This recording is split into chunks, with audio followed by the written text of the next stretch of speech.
निखिल गुप्ता, विकास यादव, अजीत डोवल, समंत गोयल, इन सारे लोगों का नाम भारत, अमेरिका और कनाडा के रिश्तों के बीच में क्यों चल रहा है? क्या निखिल गुप्ता कोई ऐसा व्यक्ति था जिसको भारत के रॉ का एक अधिकारी विकास यादव नाम का उसको सुपारी देकर गुरपतवंत सिंह पन्नू जैसे आतंकवादी को मरवाना चाहता था अमेरिका में?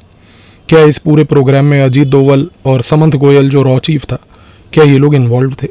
आज के इस वीडियो में इसी पूरे इशू को ध्यान से समझने की कोशिश करेंगे। खेल कहाँ से शुरू होता है? खेल शुरू होता है कनाडा से।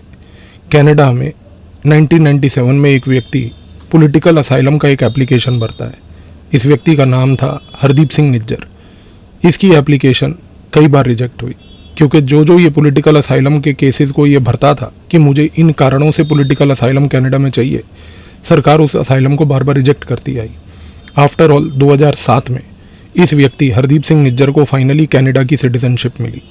सबसे पहले याद रखिए, हरदीप सिंह निज्जर कनाडा में पैदा हुआ कैनेडियन नेशनल या कैनेडियन सिटीजन नहीं था, उसने सिटीजनशिप अक्वायर की है। दूसरी बात, हरदीप सिंह निज्जर ने इवेंचुअली कनाडा में अपना दबदबा बनाने की कोशिश करी। इसके लिए उसने अपने संबंध बनाए जगमीत सिंह जिम्मी नाम के एक व्यक्ति से। जगमीत सिंह जिम्मी एक पॉलिटिशियन है। इस व्यक्ति की एक पॉलिटिकल पार्टी है जिसका नाम है new democratic party. New democratic party जिसका लीडर जगमीत सिंह जिम्मी है, हरदीप सिंह निज्जर के साथ मिलकर इन दोनों ने एक दूसरे की ताकत बनकर एक दूसरे को बढ़ावा दिया। हरदीप सिंह निज्जर जो था उसका कनाडा के कई गुरुद्वारों में दबदबा बनने लगा, कई शहरों के कई गुरुद्वारों में उसका दबदबा बनने लगा। इसके साथ साथ उसने क्रिमिनलिटी में भी अपना एक फोकस बनाना शुरू किया। अब वो क्रिमिनलिटी में कैसे गया, आपको मैं एक बार एक वीडियो में ये ऑलरेडी शेयर कर चुका हूँ आपके साथ कि कनाडा बहुत सारे क्रिमिनल गैंग्स को सपोर्ट करती है। Arshdalla gang, Landa gang, Rinda gang, इस प्रकार के जितने गैंगस्टर्स हैं, ये सारे गैंग्स आज की डेट में कनाडा से लेके भारत तक ऑपरेट करते हैं।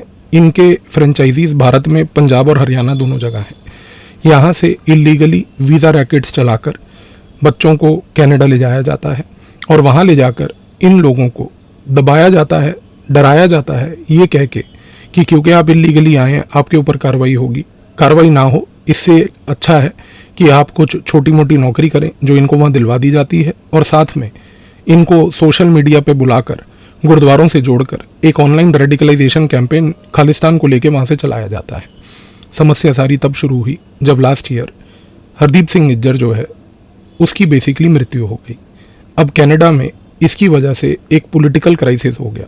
पॉलिटिकल क्राइसिस का कारण ये था कि लास्ट ईयर जगमीत सिंह जिम्मी और उसकी न्यू डेमोक्रेटिक पार्टी और जस्टिन ट्रूडो की लिबरल पार्टी एक कोलिशन में एक गठबंधन बनाकर सरकार चला रही थी। तो जाहिर सी बात है कि एक ऐसा व्यक्ति निज्जर जैसा जिसके संबंध जगमीत सिंह जिम्मी से थे, जब उस व्यक्ति की हत्या हुई तो दबाव जगमीत सिंह जिम्मी पे पड़ा। और जिम्मी का दबाव का मतलब ये होता है कि जस्टिन ट्रूडो पे भी दबाव पड़ा। दबाव इस प्रकार से भी पड़ा कि जस्टिन ट्रूडो को अब ये समझ नहीं आया कि यदि निज्जर के किलिंग को या निज्जर की डेथ को अगर कुछ हमने नहीं बनाया तो ऐसा ना हो कि आने वाले चुनाव जो 2025 अक्टूबर में हैं कनाडा में, उस कॉन्टेक्स्ट में सिख वोट हमसे छिटक जाए। इस कारण से जगमीत सिंह जिम्मी और खास करके जस्टिन ट्रूडो दोनों के दोनों बौखला गए। अब अजीब प्रकार के स्टेटमेंट जस्टिन ट्रूडो ने देने शुरू कर दिए। पहले तो उसने कहा कि भाई ये जो व्यक्ति है हरदीप सिंह निज्जर, इसको मरवाया गया है। फिर दूसरा उसने कहा कि भारत के जो वहाँ पर कनाडा में एम्बेसडर से लेके दूसरे डिप्लोमेटिक ऑफिशियल्स हैं, वो कनाडा की एम्बेसी में बैठकर स्पाइंग एक्टिविटी कर रहे हैं। वो लोगों को बेसिकली डरा रहे हैं, धमका रहे हैं, जिसके तहत प्रो खालिस्तान एलिमेंट्स जिनको कनाडा की सरकार नर्चर करती है, कनाडा की सरकार सपोर्ट करती है, उनको आइडेंटिफाई करवा रहे हैं। जब ये सारे खेल फेल हो गए तो जस्टिन ट्रूडो ने अल्टीमेटली एक नया नैरेटिव शुरू किया। इस नैरेटिव के तहत उसने एक ऐसी बात बोल दी जिसको लेके अमेरिका भी प्रिपेयर्ड नहीं था। अमेरिका को भी कॉन्फिडेंस में बिना लिए हुए जस्टिन ट्रूडो ने पिछले साल एक स्टेटमेंट ये दे दिया कि जो 5 आईज इंटेलिजेंस है, एक इंटेलिजेंस नेटवर्क जिसमें 5 बड़े देश इन्वॉल्व हैं, इन 5 आईज इंटेलिजेंस के पास इनपुट आए थे कि भारत की रॉ ने निज्जर को मरवाया है। अब देखिए, अगर आप इतना सीरियस एलिगेशन भारत के ऊपर लगाते हैं तो जाहिर सी बात है कि आपके पास बहुत क्रेडिबल एविडेंस होना चाहिए जिसको आप शेयर करें और बताएं, सिर्फ भारत को नहीं बल्कि पूरे विश्व को, कि आपके फाइव आइज इंटेलिजेंस के पास ऐसा क्या क्रेडिबल इनपुट था कि भारत की रॉ ने ये हरकत करी। अब दिक्कत क्या थी? अब जस्टिन ट्रूडो ने अमेरिका को बिना कॉन्फिडेंस में लिए हुए पहली बात तो ये प्रकार की स्टेटमेंट दे दी। दूसरी बात, जो अमेरिका का कनाडा में एम्बेसडर था, अमेरिका के कनाडा के एम्बेसडर जो है, उस व्यक्ति ने एक और काम कर दिया। उस व्यक्ति ने ये काम कर दिया कि उसने पूरे के पूरे इस एपिसोड को और बढ़ावा दे दिया। डेविड कोहेन, अमेरिका का एम्बेसडर जो कनाडा में है, लास्ट ईयर ये हुआ कि डेविड कोहेन ने इस स्टेटमेंट को बढ़ावा देते हुए फिर ये बात बोल दी कि हाँ, फाइव आइज इंटेलिजेंस के पास कुछ इनपुट थे कि रॉ ने ये करवाया है। अब दिक्कत क्या थी? दिक्कत ये थी कि अमेरिका फिर से ऑफ गार्ड पकड़ा गया। अमेरिका के ऊपर दबाव ऑलरेडी बहुत ज़्यादा था। दबाव इस कारण से ज़्यादा था क्योंकि अमेरिका का जो फाइव आइज अलायंस है, जिसको फाइव आइज इंटेलिजेंस अलायंस भी बोला जाता है, उसके ऊपर दबाव इस कारण से था कि नंबर वन, वो चाइना की इंटेलिजेंस के सामने एक कंप्लीट फेल्ड ऑर्गेनाइजेशन है। आज तक फाइव आइज जो है अलायंस, वो चाइना को काउंटर करने के लिए कंप्लीटली निकम्मापन प्रूव कर चुका है। दूसरा, रशिया और यूक्रेन के बीच में जो युद्ध चल रहा है, उस रशिया और यूक्रेन के युद्ध को काउंटर करने के लिए आज तक फाइव आइज के पास, ये जो अलायंस है, इसके पास एक क्रेडिबल इंटेलिजेंस और इनपुट अभी तक रशिया के ओवरऑल बिहेवियर को लेके नहीं बन पाया है। अब देखिए, दो दिक्कतें हो गई। सबसे पहली दिक्कत ये हुई कि फाइव आइज जो ऑलरेडी एक दबाव में था, जो एक प्रेशर में था अपने चाइना के और अपने रशिया यूक्रेन के ऑपरेशंस के फेलियर के कारण, उस फाइव आइज के ऊपर एक अननेसेसरी बर्डन जस्टिन ट्रूडो ने ज़बरदस्ती का डाल दिया अपनी डोमेस्टिक पॉलिटिकल कॉन्स्टिट्यूएंसी को सपोर्ट करने के लिए। दूसरी सबसे बड़ी दिक्कत क्या हुई कि अमेरिका का जो एम्बेसडर था कनाडा में, डेविड कोहेन, उसने जस्टिन ट्रूडो की इस बात का समर्थन कर दिया कि हाँ जी, रॉ ने ही ऐसा कुछ करवाया था। अब ये समस्या इस कारण से बढ़ गई क्योंकि हमें ये चीज़ समझनी है कि जो अमेरिका के एम्बेसडर्स होते हैं वो दो प्रकार के होते हैं। अमेरिका पूरे वर्ल्ड में अपनी जो एम्बेसीज हैं वहाँ पर दो प्रकार के एम्बेसडर्स को भेजता है। एक होते हैं पॉलिटिकल अपॉइंटीज और एक होते हैं जो करियर डिप्लोमेट्स होते हैं। जहाँ तक कनाडा की बात है, कनाडा में अक्सर अमेरिका का एक इतिहास रहा है कि कनाडा में जो उसका एम्बेसडर होगा वो अक्सर एक पॉलिटिकल अपॉइंटी होता है, यानी कि उसको अमेरिका के राष्ट्रपति खुद ही अपॉइंट करता है।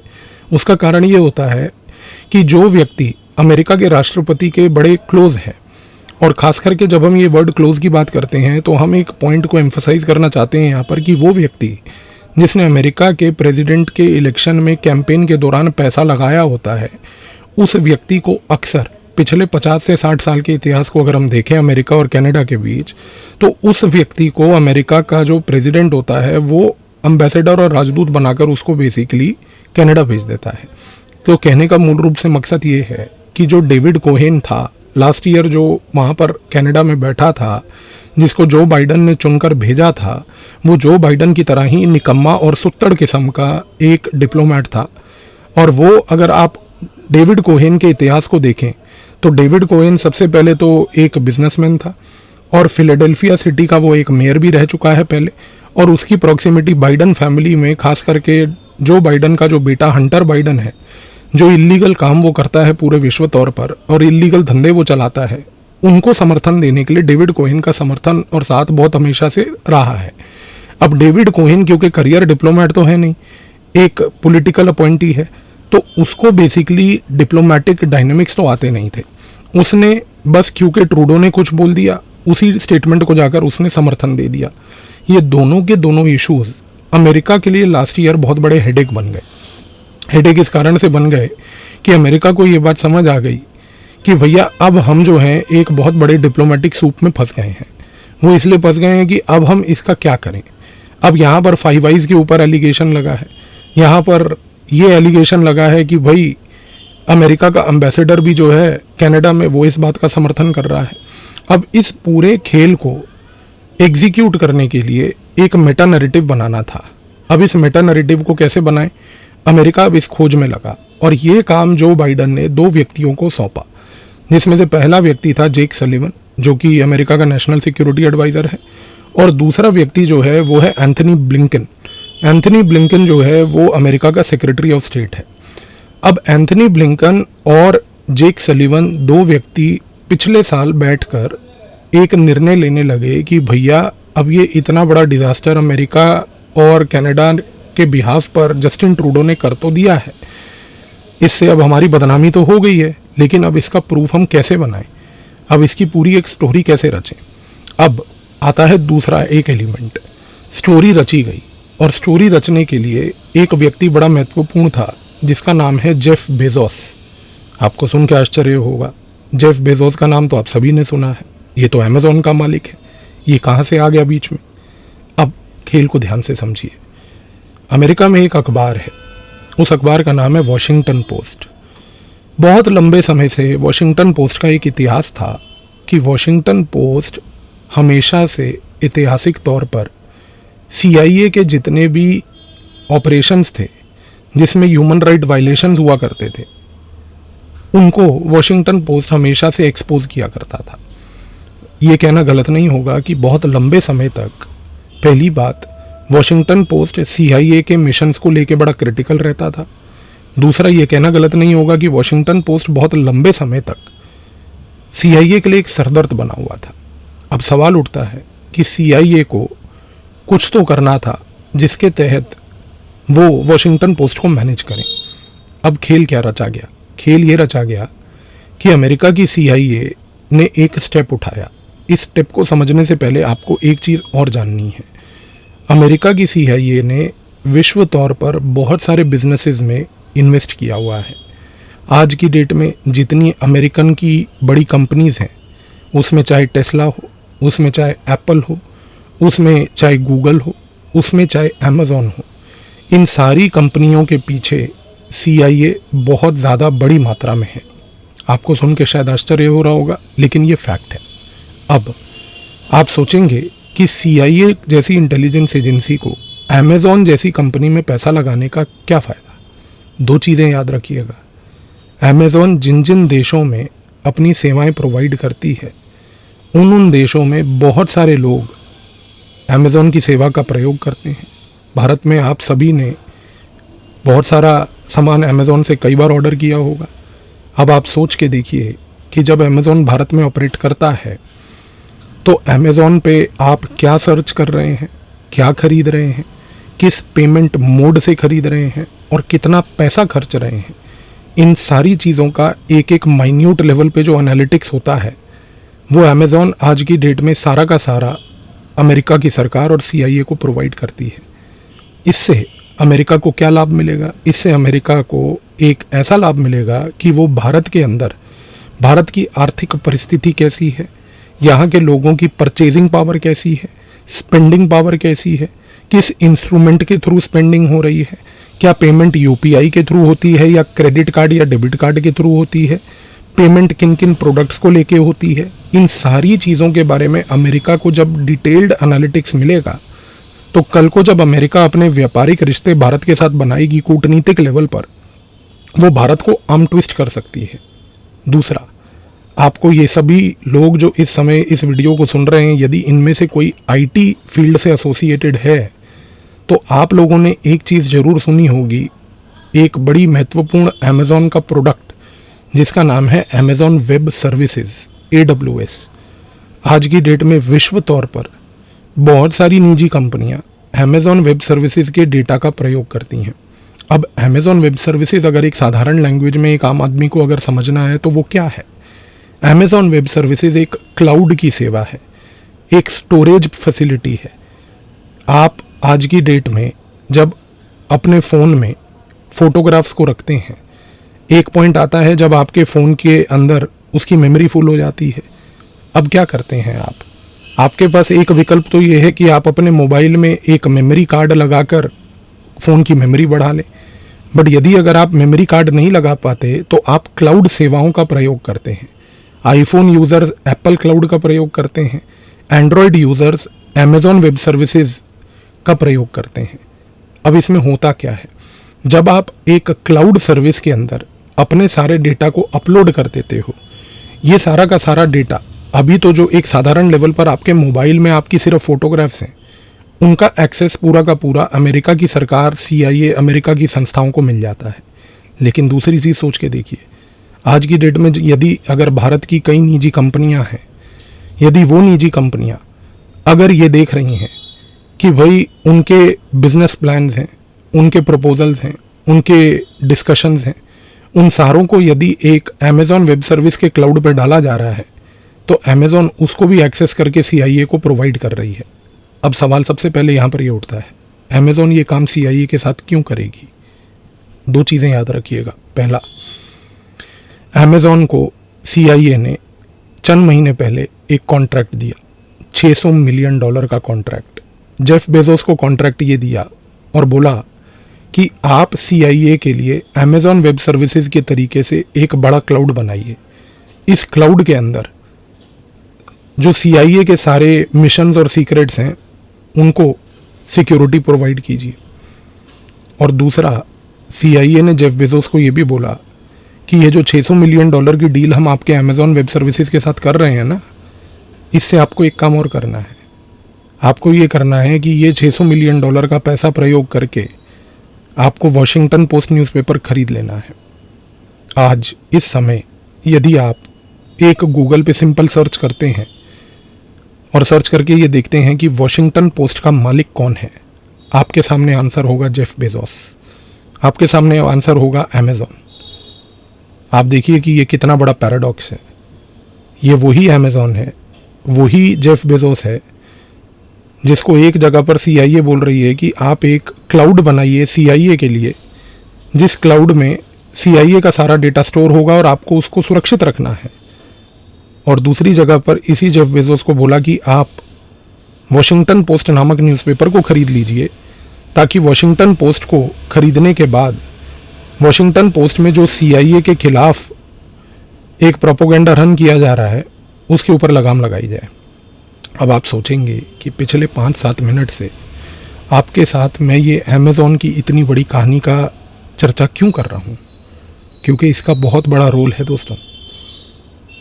वॉशिंगटन पोस्ट जब से जेफ बेजोस ने खरीदा है तब से उसमें 2 बदलाव आए हैं। सबसे पहला बदलाव ये आया है कि CIA के खिलाफ प्रोपोगेंडा जितना वॉशिंगटन पोस्ट में क्रिटिसिज्म हुआ करता था, सडनली ख़त्म हो गया है। और दूसरा बदलाव ये आया है कि CIA के बिहाफ पे वॉशिंगटन पोस्ट अब एक प्रोपोगेंडा का यूनिट बन चुका है। CIA वॉशिंगटन पोस्ट को आज की डेट में प्रयोग करती है एक ग्लोबल लेवल पर प्रोपोगेंडा नैरेटिव बनाने के लिए। वॉशिंगटन पोस्ट को प्रयोग करती है दूसरे देशों के खिलाफ उनको बदनाम करने के लिए। और वॉशिंगटन पोस्ट का प्रयोग करती है इन्फ्लुएंस ऑपरेशंस रन करने के लिए। इन्फ्लुएंस ऑपरेशंस का मतलब होता है कि लोगों की पब्लिक ओपिनियन को मोल्ड करना। अब खेल धीरे धीरे अब आपको समझ आएगा सारा। कनाडा ने, जस्टिन ट्रूडो ने एक नैरेटिव बना दिया बिना किसी फैक्ट के, बिना किसी एविडेंस के, ये कह के कि 5 आइज़ के पास जो अलायंस है इंटेलिजेंस का, उसको क्रेडिबल इनपुट है कि रॉ ने निज्जर को मारा। डेविड कोहेन, अमेरिका का जो कनाडा में एम्बेसडर है, उसने इस बात का समर्थन कर दिया। मैंने आपको अभी बताया कि ये दोनों के दोनों पॉइंट अमेरिका के लिए एक हेडेक बन गए। अमेरिका अनप्रिपेयर्ड था, अमेरिका को समझ नहीं आया कि अब हम क्या करें। उसको समर्थन देने के लिए जो बाइडन ने ये रिस्पॉन्सिबिलिटी इस मसले को टैकल करने की दी 2 व्यक्तियों को, जेक सलिवन जो कि नेशनल सिक्योरिटी एडवाइज़र है अमेरिका का, अजीत डोवल का इक्विवेलेंट वहाँ पे, और दूसरा एंथनी ब्लिंकन जो कि सेक्रेटरी ऑफ स्टेट है। इन दोनों लोगों ने क्या किया? इन दोनों लोगों ने लास्ट ईयर जब ट्रूडो ने और डेविड कोहेन ने ये एलिगेशंस लगाए, अब उन्होंने एक स्टोरी रचने की कोशिश करी। और ये स्टोरी कहाँ पर लीक हुई? वॉशिंगटन पोस्ट पे। ये story I Washington post newspaper में। लास्ट ईयर वॉशिंगटन पोस्ट ने एक सो कॉल्ड इन्वेस्टिगेटिव जर्नलिज्म करके एक बहुत बड़ा खुलासा किया। उन्होंने ये कहा कि भाई हमने बहुत सारे रिटायर्ड अधिकारी, बहुत सारे नेताओं से और बहुत सारे लोगों, अन्य लोगों से बातचीत करके अलग अलग देशों में एक रिपोर्ट तैयार की है। रिपोर्ट के तहत उन्होंने क्या बोला? सबसे पहले उन्होंने रिपोर्ट में एक कहानी रची। कहानी ये रची कि भाई भारत में प्रधानमंत्री कार्यालय में अजीत डोवल जो बैठते हैं वो रेगुलर बेसिस पे समंत गोयल के साथ बात करते हैं। समंत गोयल रॉ चीफ है। रॉ चीफ जो है वो डेली एक प्रेस ब्रीफिंग और डेली एक अपडेट जो है नेशनल सिक्योरिटी एडवाइज़र को तो देता ही है। अब वॉशिंगटन पोस्ट के हिसाब से जो कहानी लीक की गई और एक नैरेटिव बनाया गया वो ये था। अब कहानी सुनिए ध्यान से। वॉशिंगटन पोस्ट कहता है कि अजीत डोवल ने समंत गोयल को एक बात बोली और समंत गोयल को ये बोला कि आप गुरपतवंत सिंह पन्नू को मरवाओ। समंत गोयल जो रॉ चीफ था, उस व्यक्ति ने अपने रॉ के अंदर एक व्यक्ति जो कि एक सीनियर फील्ड ऑफिसर था जिसका नाम था विकास यादव, उसको ये रिस्पॉन्सिबिलिटी सौंपी। वॉशिंगटन पोस्ट के हिसाब से विकास यादव सीआरपीएफ का अधिकारी है। वॉशिंगटन पोस्ट के हिसाब से ये सीआरपीएफ का अधिकारी जो है विकास यादव, जो रॉ में डेपुटेशन पे आया था, इसके पास अच्छी ट्रेनिंग नहीं थी, इसके पास अच्छे स्किल नहीं थे। इस कारण से विकास यादव ने क्या किया? विकास यादव ने अपने एक दोस्त की सहायता ली। दोस्त का नाम था निखिल गुप्ता। निखिल गुप्ता जो है वॉशिंगटन पोस्ट के हिसाब से वो रॉ के लिए अफगानिस्तान में काम करता था। उसको वेस्टर्न कंट्रीज यानी कि अमेरिका और कनाडा जैसे देशों में काम करने का कोई अनुभव और एक्सपीरियंस नहीं था। लेकिन इसके बावजूद जो विकास यादव है, जो कि रॉ का एक अधिकारी था, जिसको निखिल गुप्ता ने अप्रोच किया, निखिल गुप्ता उसको वापस अप्रोच करता था 2 शब्दों का प्रयोग करके, CC1 या फिर अमानत कह के। अच्छा, अब ये वॉशिंगटन पोस्ट की कहानी आगे देखिए, बड़ी दिलचस्प है। वॉशिंगटन पोस्ट कहती है कि विकास यादव जो है, जो कि एक सीनियर फील्ड ऑफिसर और CC1 के नाम से जाना जाता था, उसने निखिल गुप्ता को बोला कि भाई तुम यूरोप जाओ और यूरोप में ना किसी एक व्यक्ति को ढूंढो जो रॉ के बिहाफ पे एक अमेरिका के अंदर हिटमैन को हायर करके गुरपतवंत सिंह पन्नू को मारेगा। अच्छा, इसके बाद वॉशिंगटन पोस्ट फर्दर ये कहती है कि भाई निखिल गुप्ता नामक एक व्यक्ति जो है वो पहुंचा चेक रिपब्लिक प्राग में। निखिल गुप्ता नाम का एक व्यक्ति प्राग गया था। निखिल गुप्ता नाम का जो व्यक्ति प्राग गया था वो एक टूरिस्ट वीज़ा पे गया था। वो वहाँ पर उस समय अपने हैंडीक्राफ्ट के बिजनेस को किस तरीके से बढ़ावा देना है उसको समझने के लिए और उसकी एक रणनीति बनाने के लिए गया था। अब हुआ क्या? हुआ ये कि वॉशिंगटन पोस्ट की अगर हम माने तो वो कहती है कि भाई निखिल गुप्ता जब प्राग गया तो प्राग में वो बेसिकली विकास यादव से रेगुलरली फ़ोन पे बात कर रहा था। विकास यादव ने निखिल गुप्ता को बोला कि भारत की रॉ $1 लाख लगाने के लिए तैयार है अगर गुरपतवंत सिंह पन्नू को अमेरिका में कोई मारने के लिए आपको व्यक्ति मिल जाए। और निखिल गुप्ता इस खोज में एक व्यक्ति के संपर्क में आता है। ये व्यक्ति एक ड्रग डीलर था। अच्छा, वॉशिंगटन पोस्ट कहती है कि ये जो व्यक्ति ड्रग डीलर था ये एक अमेरिकन नेशनल था जो कि प्राग में ड्रग्स बेच रहा था। लेकिन वॉशिंगटन पोस्ट साथ में ये भी कहती है कि ये जो ड्रग डीलर था ये रियलिटी में ड्रग डीलर नहीं था। इसने सिर्फ एक ड्रग डीलर का बेसिकली भेस बनाया हुआ था। ये तो यूएस की जो ड्रग इन्फोर्समेंट एडमिनिस्ट्रेशन DEA है उसका एक CS था। CS मतलब कॉन्फिडेंशियल सोर्स। यानी कि वॉशिंगटन पोस्ट की अगर हम माने तो अमेरिका तो पूरा दूध का धुला है। अमेरिका का एक व्यक्ति ड्रग डीलर का भेस लेकर वो बेसिकली प्राग में घूम रहा था। और वो जब प्राग में घूम रहा था उस व्यक्ति को निखिल गुप्ता ने पकड़ा। और वॉशिंगटन पोस्ट ने ये कहा कि निखिल गुप्ता ने उस व्यक्ति को पकड़ते ही $15,000 पकड़ा दिए और फिर एक कमरे में ले जाकर उसकी एक वीडियो कॉन्फ्रेंसिंग से मीटिंग कराई। उस वीडियो कॉन्फ्रेंसिंग में विकास यादव और 3 अन्य रॉ के अधिकारी दिल्ली में रॉ के हेडक्वार्टर्स में बैठे थे और वो मीटिंग कर रहे थे। और वो मीटिंग में उस ड्रग डीलर को, जो कि ड्रग डीलर नहीं बल्कि रियलिटी में वॉशिंगटन पोस्ट के हिसाब से वो व्यक्ति अमेरिका की ड्रग इन्फोर्समेंट एडमिनिस्ट्रेशन का कॉन्फिडेंशियल सोर्स था, जो कि एक रूप बनाकर वहाँ घूम रहा था, उस व्यक्ति को विकास यादव ने ये बात बोली कि आप पन्नू को मरवा दीजिए और पन्नू को मरवाने के बाद हम आपको और बड़े काम देंगे। अब हुआ ये कि वॉशिंगटन पोस्ट आगे ये कहती है अपनी रिपोर्ट में फिर कि भाई जैसे ही ये अमेरिका के उस ड्रग डीलर को ये खेल का मालूम चला, उसने तुरंत जो है प्राग में CIA के स्टेशन चीफ को अलर्ट किया, और उसने CIA के स्टेशन चीफ ने प्राग की पुलिस को अलर्ट किया।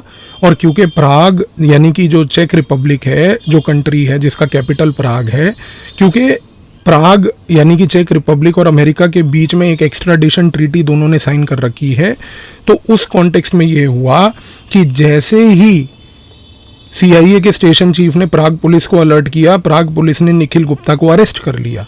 और निखिल गुप्ता को अरेस्ट करने के बाद एक्स्ट्राडिशन ट्रीटी के क्लॉज के पॉइंट्स को एक्सरसाइज करते हुए अमेरिका ने निखिल गुप्ता को एक्स्ट्राडाइट करके अमेरिका ले गए। अमेरिका में फिर वो कहते हैं कि भाई CIA ने, FBI ने, अमेरिका की ड्रग इन्फोर्समेंट एडमिनिस्ट्रेशन ने निखिल गुप्ता से कार्रवाई करी, उसके ऊपर इंटेरोगेशन करा। इंटेरोगेशन करके एक ये नरेटिव बनाया गया कि भाई निखिल गुप्ता विकास यादव से जुड़ा था, विकास यादव समंत गोयल से डायरेक्ट इंस्ट्रक्शन ले रहा था, समंत गोयल डायरेक्टली अजीत डोवल को रिपोर्ट कर रहा था। आप सोच के देखिए कि ये जो पूरा खेल रचा गया, इसके दो उद्देश्य थे। पहला उद्देश्य ये था कि ये एक फैब्रिकेटेड स्टोरी पूरी क्रिएट की जाए। ये फैब्रिकेटेड स्टोरी पूरी इस तरीके से क्रिएट की जाए ताकि जस्टिन ट्रूडो ने और डेविड कोहेन जो अमेरिका का एम्बेसडर कनाडा में है, इन दोनों व्यक्तियों ने जो डैमेज कर दिया है, उस डैमेज को अब कहीं कवर अप किया जाए। अब इसका खमियाजा जो है अमेरिका जैसा मूर्ख देश समझ नहीं पाया। अमेरिका को ये लगा कि भाई इस प्रकार से अगर हम एक नैरेटिव बनाएंगे और पूरे मीडिया के सामने निखिल गुप्ता नामक एक व्यक्ति को एक्स्ट्राडाइट करके प्राग से हम लोग जो है अमेरिका ले जाएंगे और फिर अमेरिका में उसके ऊपर कार्रवाई करेंगे, तो इस कार्रवाई से एक चीज़ तो तय हो जाएगी, और वो ये चीज़ तय हो जाएगी कि भाई कहीं ना कहीं भारत की पूरी छवि खराब होगी, भारत की जो एक इमर्जिंग पावर की इमेज है वो खराब होगी। तो यहाँ पर खेल सारा ये रचा गया कि इस कॉन्टेक्स्ट में जस्टिन ट्रूडो के उस स्टेटमेंट को, जो कि एक इंटरनेशनल पप्पू है, और डेविड कोहेन जो कि अमेरिका का एम्बेसडर है कनाडा में, उन दोनों की दी गई उन स्टेटमेंट्स को कवर अप करने के लिए ये पूरा एक मेटा नैरेटिव रचा गया।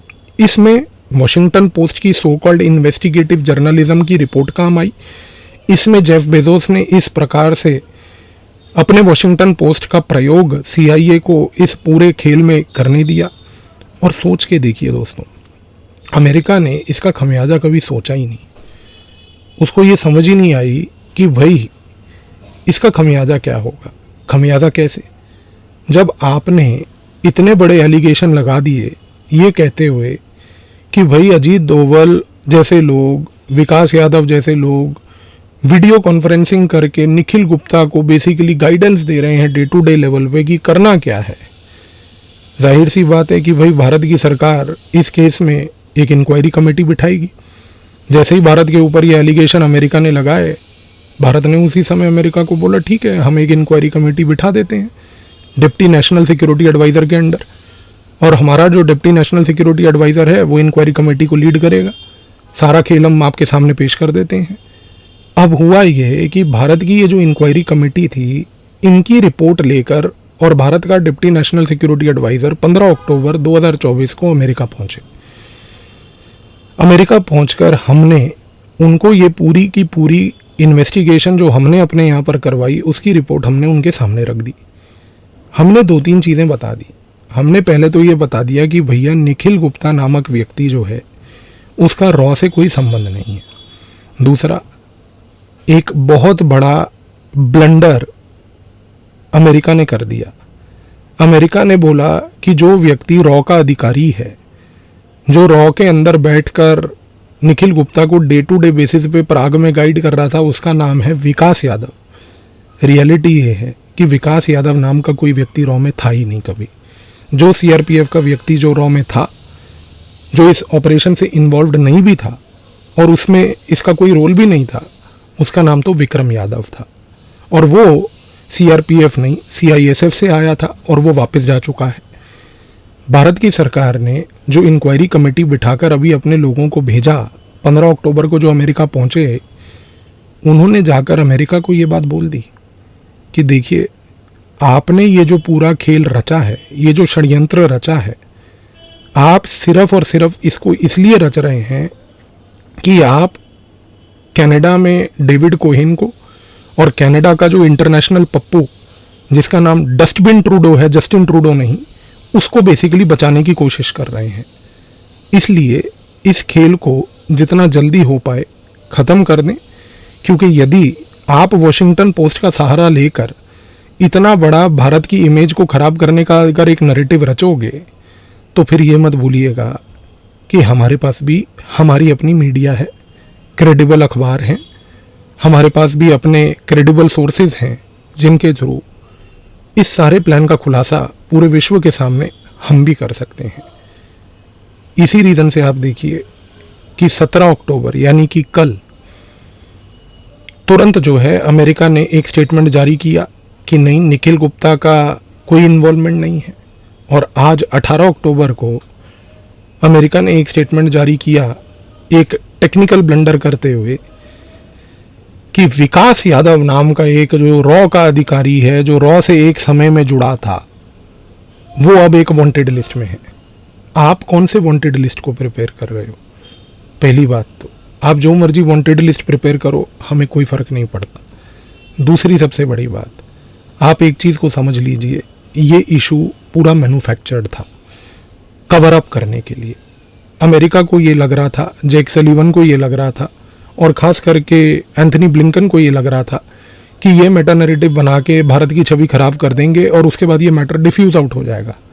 अब ये डिफ्यूज़ आउट नहीं होगा, अब ये आउट ऑफ प्रोपोर्शन जा चुका है, क्योंकि जो आपका साथी डस्टबिन ट्रूडो है वो कूड़े के दान के अंदर बैठकर जो कचरागिरी कर रहा है, उसने जो डैमेज करना था, अब या तो 2025 अक्टूबर से पहले जस्टिन ट्रूडो को हम लोग रिप्लेस करवा के रहेंगे और कोई नया लिबरल आने वाले समय तक सरकार को चलाएगा, और दूसरा हम ये तो इंश्योर करेंगे ही करेंगे कि जहाँ तक कनाडा का सवाल है, अक्टूबर 2025 में जब सरकार बदलेगी तो लिबरल्स की हालत ऐसी होगी कि लिबरल्स उसके बाद अगले 20-25 साल उठने के लायक नहीं बचेंगे कनाडा में।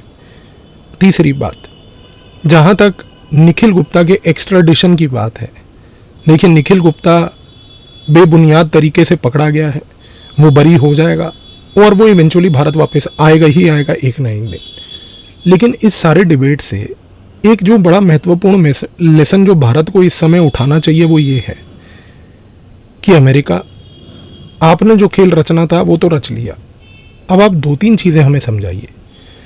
सबसे पहले ये बताइए कि आपने एक खालिस्तानी आतंकवादी गुरपतवंत सिंह पन्नू जैसे नीच आदमी को अपने देश में जो पनाह दी हुई है, जो भारत के खिलाफ, भारत के पंजाब के अंदर सिसेशनिज्म को प्रमोट कर रहा है, उसकी रिक्वेस्ट को प्रपोज करते हुए आप गुरपतवंत सिंह पन्नू के एक्स्ट्राडिशन को भारत करते हुए भेजिए। भारत की सरकार को ये सबसे पहला कदम उठाना चाहिए। उनको बोलना चाहिए अमेरिका को कि आप गुरपतवंत सिंह पन्नू को एक्स्ट्राडाइट करके भारत भेजिए। दूसरा, भारत की सरकार को अब ये बोलना चाहिए कि अमेरिका, आपने जो वॉशिंगटन पोस्ट के इस पूरे गेम के थ्रू डैमेज करना था वो तो कर लिया, अब हम आपको एक्सपोज करते हैं। आपने जो डेविड कोलमैन हेडली, जो 26/11 अटैक में पकड़ा गया था, जिसने पूरी प्लानिंग की थी, जिसको आपने अभी भी अपने जेल में अपना दामाद बना के रखा है, आप उसको लौटाइए और भारत भेजिए, उसका एक्स्ट्राडिशन प्रोसेस कीजिए। और भारत को तीसरा सबसे महत्वपूर्ण ये एक्सपोज करना चाहिए कि किस तरीके से आज की डेट में दाऊद इब्राहिम, जो कि इस्लामाबाद में, पाकिस्तान में अमेरिका के CIA का स्टेशन चीफ जो इस्लामाबाद की एम्बेसी में अमेरिका की बैठा है, किस तरीके से दाऊद इब्राहिम उसको रेगुलर मिलता है और किस तरीके से CIA अपने जितने भी इलीगल काम आज की डेट में पाकिस्तान में दाऊद इब्राहिम से करा रही है, दबाव डालकर ये इंश्योर करना चाहिए कि उस कामों को भी एक्सपोज किया जाए। तो एक चीज़ तो स्पष्ट है, निखिल गुप्ता का पूरा एपिसोड मैन्युफैक्चर्ड था। दूसरी चीज़ ये स्पष्ट है कि हमने इंक्वायरी कमेटी की रिपोर्ट ले जाकर अमेरिका के सामने रख दी और पूरा खेल जो ये मैंने आपको इस वीडियो में भी बताया, हमने उनको बोल दिया आप देख लीजिए। आपने जो वॉशिंगटन पोस्ट के साथ किया, ये मत भूलिएगा, हमारे पास हमारी क्रेडिबल मीडिया भी है। हम गोदी मीडिया, पिद्दी मीडिया की बात नहीं कर रहे, बट हमारे पास अपनी मीडिया भी है और हम उसके थ्रू अगर ज़रूरत पड़ी तो इंटरनेशनल लेवल पर आपको भी एम्बेरस कर सकते हैं और एम्बेरस करने के लिए हमारे पास इस समय दो टूल्स हैं। एक गुरपतवंत सिंह पन्नू जैसे आतंकवादी को, जिसको आपने पनाह दे रखी है ये कह के कि उसको फ्रीडम ऑफ स्पीच है, सिसेशनिज्म प्रमोट करने की, और दूसरा दाऊद इब्राहिम के साथ जो आपका CIA स्टेशन चीफ पाकिस्तान में बैठा है और जो इस समय उन दोनों के बीच संबंध चल रहे हैं, यदि उसको अगर हमने एक्सपोज किया तो आप कहीं के नहीं रहेंगे। जहाँ तक कनाडा और ट्रूडो की बात है, घबराने की आवश्यकता नहीं है। ट्रूडो चंद दिनों का मेहमान है। ट्रूडो जो है एक पॉइंट के बियॉन्ड कनाडा में वैसे भी नहीं रहने वाला। जहाँ तक प्रोबेबिलिटी है 2025 अक्टूबर से पहले जो लिबरल पार्टी अभी बची कुची सरकार मुश्किल से चला रही है, उसको लीड करने की भी परिस्थिति में ट्रूडो नहीं रहेगा। और जहाँ तक 2025 की चुनाव की बात है अक्टूबर में कनाडा की, इतना भारत अब इंश्योर कर लेगी आने वाले 1.5 साल के अंदर अंदर, 1.25 साल के अंदर अंदर, कि कंजर्वेटिव पार्टी पियर पॉलीवर कंप्लीट मेजोरिटी से जीत के आए। उसके बाद हम देख लेंगे जस्टिन ट्रूडो को कौन से डस्टबिन में डालना है। तो आई होप आपको इस वीडियो के बाद इस पूरे निखिल गुप्ता के एपिसोड की क्लैरिटी हो गई होगी। धन्यवाद।